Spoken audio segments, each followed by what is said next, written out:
Y el país integra, compañeros, ¿cómo están? Buenos días. Seguimos con más información que se genera desde el Legislativo. Comentarles que el Pleno de la Legislatura en estos momentos está tratando el pedido de juicio político al exministro del Interior, Juan Zapata. El exfuncionario se encuentra aquí esperando su intervención. De lo que se conoce, varios de los legisladores han pedido la palabra para poder intervenir en este juicio político por incumplimiento de funciones. Nosotros pudimos dialogar también con dos de los integrantes de la Comisión de Fiscalización, entre ellos Ramiro Vela y la legisladora Adriana García, quienes dieron a conocer cómo se llevó adelante este proceso y qué viene posterior a este juicio político. Escuchemos. Bueno, yo creo que van a haber los votos necesarios, tomando en cuenta lo contundente de las pruebas presentadas, no solamente por interpelantes, sino por diferentes organizaciones, inclusive por quienes participaron como comparecientes, ¿no? El año 2023 nos deja unas cifras realmente escalofriantes en el número de asesinatos, en el número de delitos, el crecimiento de la delincuencia organizada, del narcotráfico fue realmente abrumador y nos llevó a un punto en el que hemos llegado, al punto que el presidente apenas llegó a su mandato tuvo que generar este tema de conmoción interna, porque esa fue la herencia que recibió este gobierno y fue producto del último trabajo, lamentablemente, del ministerio. Ahora tal vez el exministro se menciona nuevamente que él no fue convocado, por eso se declaró en rebeldía. Qué pena que tengamos que utilizar, entre comillas, un argumento tan, para mí, burdo, de que no se le ha notificado. Creo que todo el Ecuador sabía del juicio político. Segundo, hay una certificación de que se le notificó a través de un correo electrónico que figura en una declaración juramentada de fin de gestión. Para quienes somos funcionarios públicos, la declaración juramentada es como el acta de partida y salida de cualquier lugar.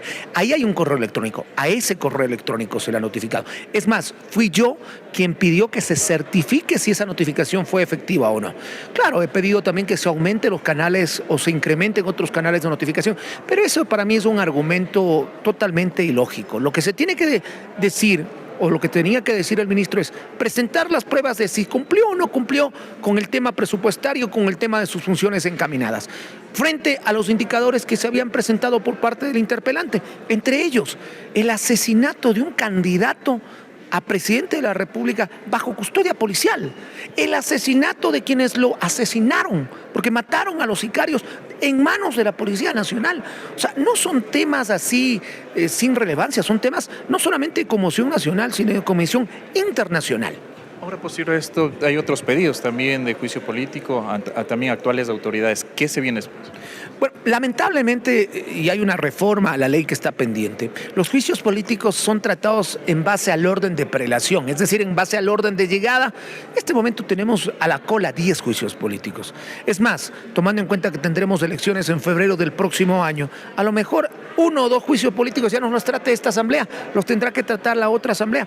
Eso hay que reformarlo. Y cualquier juicio político que llegue en este momento, para mí, ilógico e innecesario, porque por ese orden de prelación tendrán que seguir a la cola y esperarán un tiempo muy posterior, lo que hará que inclusive teniendo ya el fin del gobierno para un próximo periodo, sean ya ni siquiera autoridades, es decir, ya no se los pueda destituir, solamente se cumpla con esta censura que tiene una sanción tan básica que son 2 años de inhabilitación y para de contar. Uno de ellos precisamente el caso de la fiscal general de la Nación, que ella cuando acaben sus funciones también, ella muy probablemente ya no sea la fiscal. Bueno, ese es un caso totalmente atípico, va a pasar a la historia de la política ecuatoriana. Yo considero que la señora fiscal primero ha hecho un trabajo importante.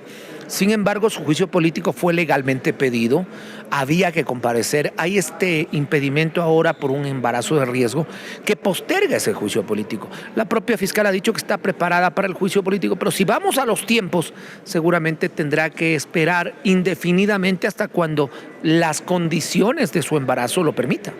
Bueno, buenos días a la ciudadanía. Nosotros estamos aquí para hacer justicia por todas las muertes violentas que existieron en el año 2023, incluyendo a nuestro líder Fernando Villavicencio. Ustedes saben que no solamente fue el que falleció, hubieron candidatos y también funcionarios como alcaldes de provincias. Esperamos que en este juicio político de manera unánime se pueda responder ante la ciudadanía por toda esa inseguridad que se incrementó y todas esas muertes violentas, porque aún hay hay familiares que sufren la ausencia de su ser querido. Es decir, ¿ustedes consideran que las bancadas sí darán en esta oportunidad el respaldo para censurar al exministro del Interior? En las conversaciones que yo he tenido y que he podido dialogar con algunas bancadas, van a ratificar el apoyo, más aún considerando que es un pedido de la ciudadanía. Y si nosotros evidenciamos el cumplimiento de funciones, no existió. Tanto así que el presupuesto que él tenía designado para confrontar toda esta inseguridad solo cumplió el 34.19%. Y eso es no solamente de sorprendernos, sino de repudiar. Él mencionó que se declaró en rebeldía y no presentó precisamente sus pruebas. ¿Cómo se interpreta esto? Y también posterior que diga que fue notificado de último momento. Fue notificado oportunamente en los medios de comunicación que él mismo registró, tanto en la Contraloría y en las instituciones correspondientes. Este juicio político no fue a puerta cerrada, fue un juicio político que también la ciudadanía pudo evidenciarlo. Ustedes hicieron el seguimiento y si él tenía la buena voluntad, debió hacer lo que estaba haciendo en últimas instancias. Debió hacerlo oportunamente para poderlo escuchar y pudiera demostrar la gestión que él refiere haber realizado. Ahora, tras este proceso de juicio político, ¿cuáles son los que están en carpeta? Recordemos también que hay algunos pedidos a autoridades actuales de gobierno.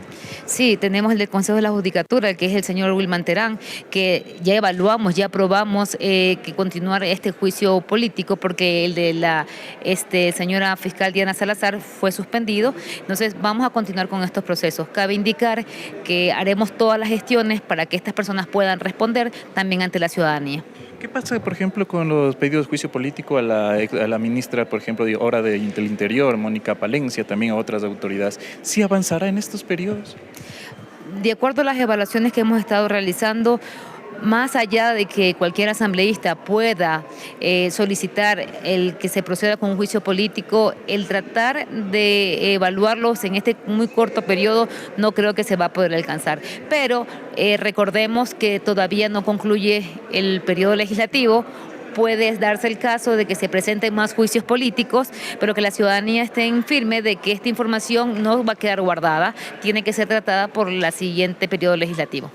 Y ahí estábamos escuchando a los integrantes de la Comisión de Fiscalización, quien dieron a conocer cómo se llevó a cabo este proceso de juicio político al exministro Juan Zapata por incumplimiento de funciones. También han señalado que varios de los pedidos de juicio político que llegarán a esta mesa legislativa quedarán para la próxima asamblea, tomando en cuenta que el periodo que tienen ellos en funciones es corto. Con esto vamos a retornar. Elba, tú continúas. Corape informa.